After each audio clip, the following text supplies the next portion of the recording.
formally welcome Stephanie Chung. Stephanie's going to talk a little bit about herself, a role and a passion.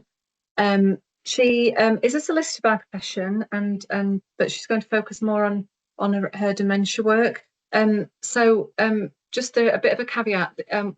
While she'll talk a little bit about her career, she's not here to answer any legal or even medical questions. That's not what we're about today. There will be time for questions at the end, but if that's more around what she's talked about today and nothing specific on the legal front. So without further ado, Stephanie, can I hand over to you? And thank you so much for doing this today. Hi, thanks Sarah, and thanks for the introduction. It's really lovely to see so many faces and names popping up. So thank you to everyone for giving up part of your lunch hour to be here. As Sarah says, I'm not medically trained, I'm a solicitor by background. So everything that I share today comes from my professional experience in law, the work that I do in the community, and also from listening carefully to the people and the families I work with. I know lunchtime is precious, so I promise that there aren't going to be hundreds of PowerPoint slides, and secondly, you're absolutely allowed to keep eating whilst I talk. I should also say that I'm a solicitor, not a teacher, so no one's going to be quizzed on the difference between a will and a lasting power of attorney at the end. But if you do want to ask afterwards, I'm always happy to talk. So today I thought I'd share a little bit about my journey through law, through family, and into dementia advocacy. And I like to think about that journey in terms of changing seasons, not just professionally, but personally too, because we don't exist in a vacuum. Our journey is shaped by the people, the relationships and communities we walk alongside. When I first started out in law, it really felt like spring, full of optimism, energy and possibility. And if you told me that one day I'd be presenting a webinar talking about dementia advocacy, about community, art, food and memory, I'd probably have smiled politely and gone straight back to drafting a will, making sure that every comma and every full stop was in exactly the right place. I first came into law thanks to a slightly questionable careers computer program offered by the school I attended. When it came to choosing our GCSE options, we were all invited to sit down at the computer, and it was promised to match us to our ideal careers. I've no idea what kind of algorithm it was using, and it was clearly very early pre-AI, but it confidently suggested that I should be an undertaker, a hairdresser, or a solicitor. So my tiger mum was not remotely impressed by the first two options, but she was really happy with the third, and luckily so was I, because I'd always liked the idea of a career that combined logic with people. Something that involved thinking things through properly while still helping people in a meaningful way. So law to me made perfect sense. So I went on to study law with French at university because language has always mattered to me. How the right words can reassure people, empower them and help them feel included. And in many ways, that's what I try to do day to day, translating complex ideas into plain English and making the law feel just a little less intimidating. But whilst I was studying and training, I felt I had to lean heavily into the logic side of things. And like many of us solicitors, I absorbed the idea that being professional somehow meant being detached, and that technical skills were what really counted, and that being strong is what defines a successful lawyer. And after completing the legal practice course and qualifying as a solicitor, I began my career here in Sheffield. And like many trainee solicitors, I spent time in different areas of practice. But it was in private client law that I found my home, because this is the part of law that deals with real lives, with families, care, responsibility, love, and sometimes regret. But drafting a will isn't just about assets, and putting a lasting power of attorney isn't just about decline. It's about dignity, autonomy, and voice. And even early on, I realized that the law at its best is not just about rules, it's about care. So as I gained experience, I entered what I now think of as summer, a season of purpose through people. And I moved into specialist private client practice, working with wills, trusts, probate, mental capacity, and later life planning. And over time, my work increasingly involved elderly clients, people living with dementia and families navigating some really complex emotional terrain. And that's where my understanding of my own role as a solicitor truly deepened, because I wasn't just advising on documents, I was sitting with families at moments of vulnerability when people felt frightened, exhausted, or completely overwhelmed. And I started to realize something really important, that the things we're sometimes told are weaknesses, being too soft, too sensitive, spending too much time listening, are actually our greatest superpowers. I met adult children trying to do the right thing whilst juggling work, family, and care. And I met spouses who were grieving someone who was just sitting right beside them. And one meeting has always stayed with me. A lady came in shortly after her husband was diagnosed with Alzheimer's disease, and she arrived with organised folders, bank statements, and a long list of questions. But what she was really carrying was fear.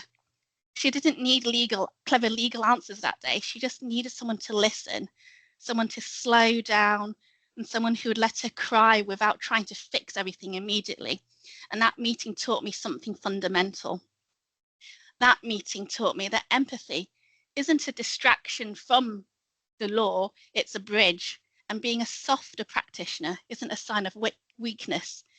Sarah said this at the very start. People might not remember every piece of advice we give them, but they will always remember how we made them feel. Then came autumn, a season of personal reflection. The phrase changing seasons also reminds me of my own grandmother, my pawpaw.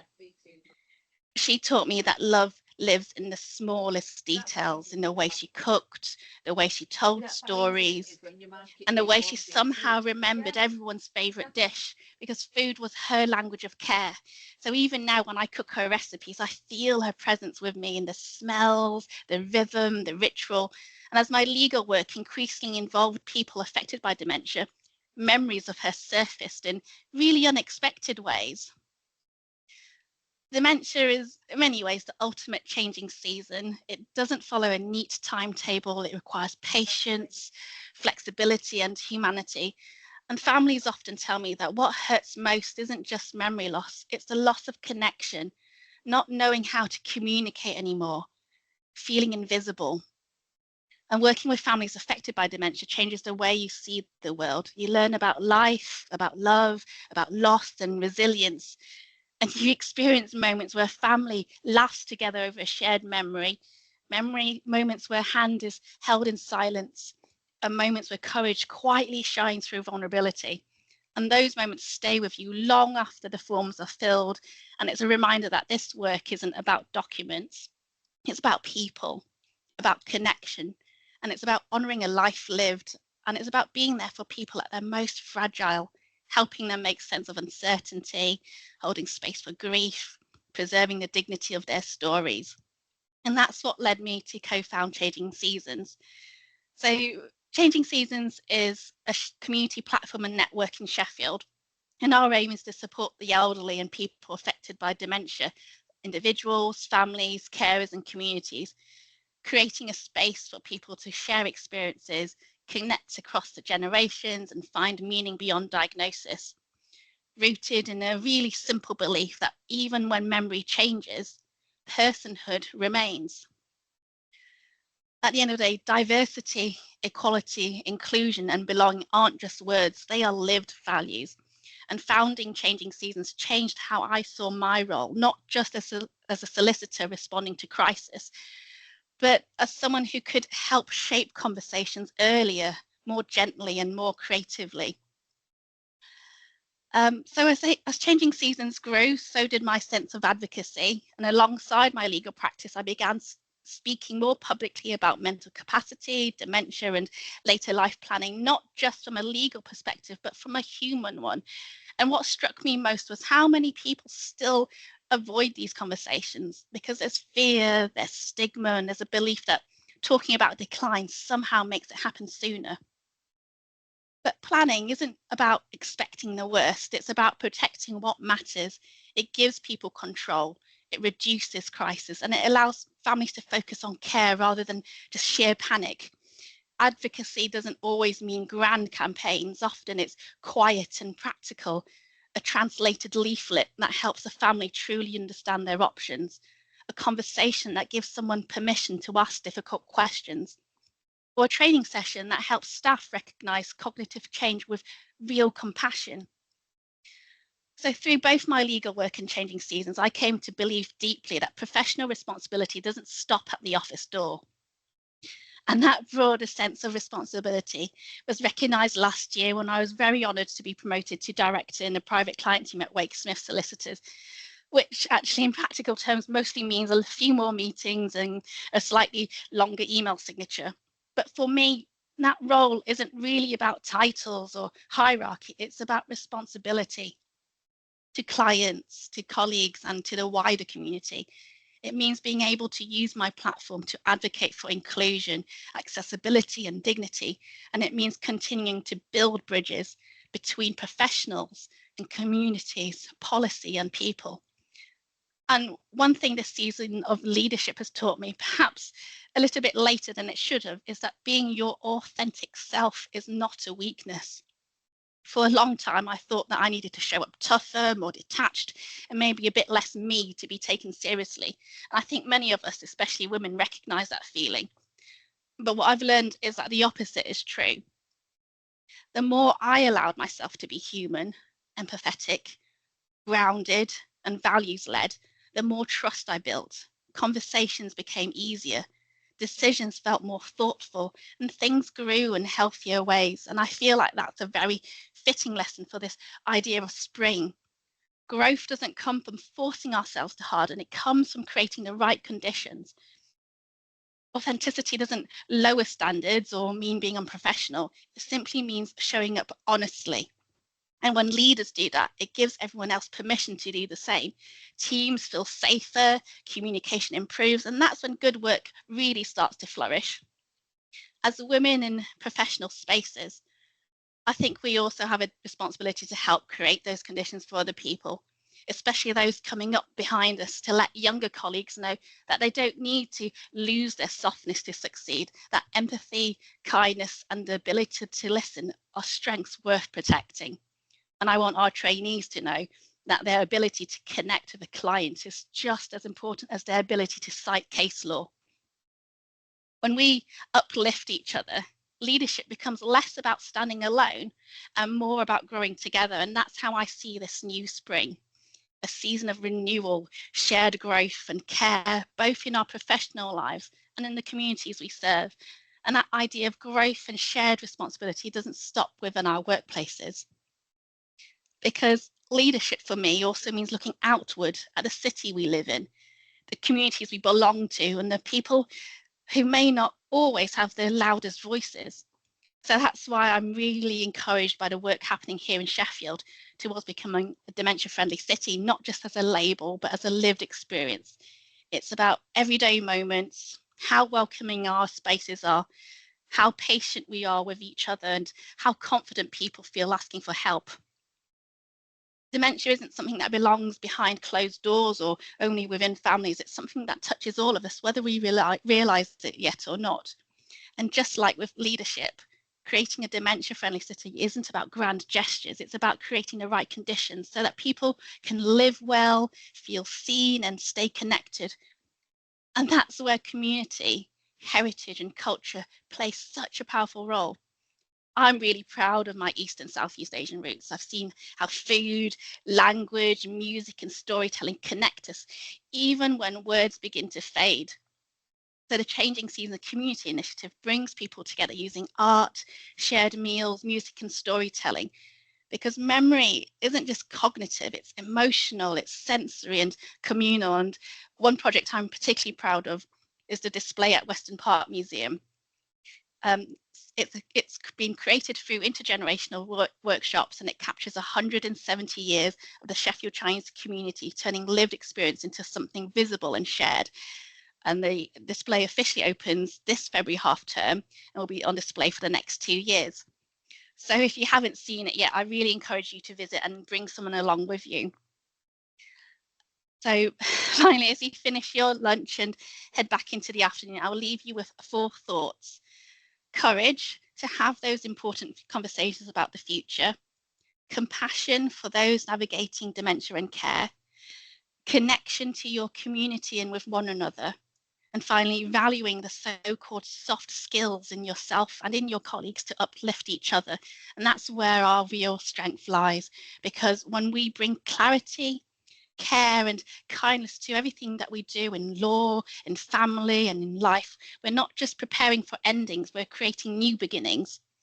So thanks to everyone for listening. If you'd like to chat more about changing seasons, dementia advocacy, or to share your favourite family recipe, please do feel free to contact me on LinkedIn and we can arrange a coffee sometime.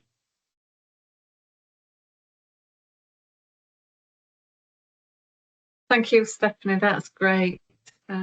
Very moving, very inspirational, and very authentic, which is all the things that you subscribe to being important. Are there any questions from the group at all? Anything anybody wants to ask? I think my contact details are at the end of the slides if anybody would like to get in touch with me about changing seasons.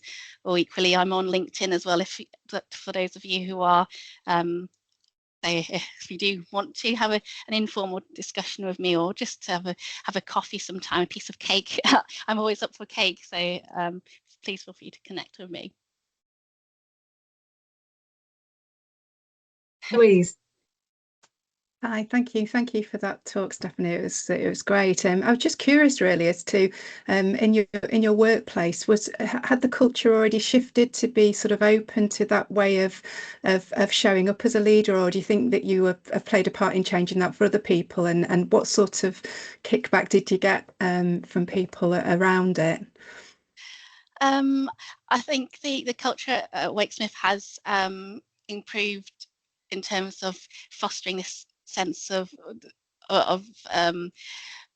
being able to express yourself. This idea of inclusion, and certainly we've done a lot over the last 24 months or so, but certainly I feel like I've helped to inspire other people as well by showing up and being myself. Thank you.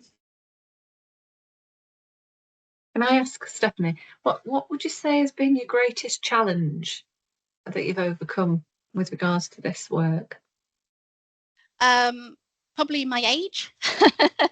Okay. So when I first, I'm in my 40s now, but certainly over my career, when I first started out meeting with clients, they would take a look at me and like, "Oh, have you just come out of school? I'm not sure I quite trust what you're telling me. You look far too young." But as the years have gone by and the wrinkles have started to show and the grey hairs popping up everywhere, I think along with the reassurance that you get as you get more confident with age, I think that's really helped to give myself have a better air of authority, if you like. Thank you. And if you could give somebody one piece of advice about having a courageous conversation, what might that look and feel like to start the journey for them?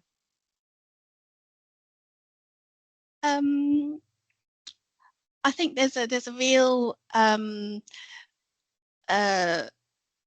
I think looking towards your peers as a support network, and I think certainly if we ourselves are open and approachable, when you approach other people as well, it kind of bounce off each other. So it's about finding your own village, and building your own network of support, but also equally not being afraid to also be open to others coming to you as well. So it's sort of it's a mutual thing. Thank you. Anybody else got anything? This is your opportunity to ask Stephanie now. Anything else anybody wants to raise, or any observations of today? Anything resonated personally? Anybody wants to share? It's a safe space. Yes, I would like to add, because when I get to know from Stephanie that she's talking about it, and despite she's in a very different profession, she's going through this, because although I've got a different kind of challenges in my family back in India, where my sister was a schizophrenia patient, and very nicely she said, like, this really changes the season. And when I was just dealing with all such things back in India with her, telling you, I get to know and observe that my sister illness really took a different shape when it turned to be autumn, even in India. So, the moment I look at this changing season, a lot of things just rolled up in my mind, and I was just looking at it is very difficult for those people where they don't know what is going on with them. And it is more difficult, I always mention, for the people who are living with them, because their life also change with every season, being the carer or being the family members. And till the time I was there with them in India, it was different. But when I moved out of that place, I'm here, she's there. Every season Yeah, brings a very different flavor to those people who are living with those situations. So this really touched absolutely. my life. That really, the moment you were talking about autumn and all such things, they Yeah, were quite touching. I really got goosebumps, and I thought, like, at times I was just feeling very different, honestly. But thank you. I really loved and enjoyed this. And I look forward to connect with you on this, like, by any ways we can bring all situations, because I always believe that we always care for the people who go through this, but there is more those who are yeah, caring for them, those who are attached with them. They also yeah, go through a lot of burden. Their yeah, life changed drastically. yeah, I know it's very difficult for me, but when I look at as a sibling, and that too I'm younger to her. So the people who are with them, I believe, hats off to each one of the person who are handling such family members, because their life changes because of them. yeah. Yeah, absolutely. And that's one of the reasons why I decided to co-found Changing Seasons, to offer support not just for those who themselves might be going through a change, but for those around them, to provide, because it can be so isolating if you when you think that you're the only person going through what you're going through.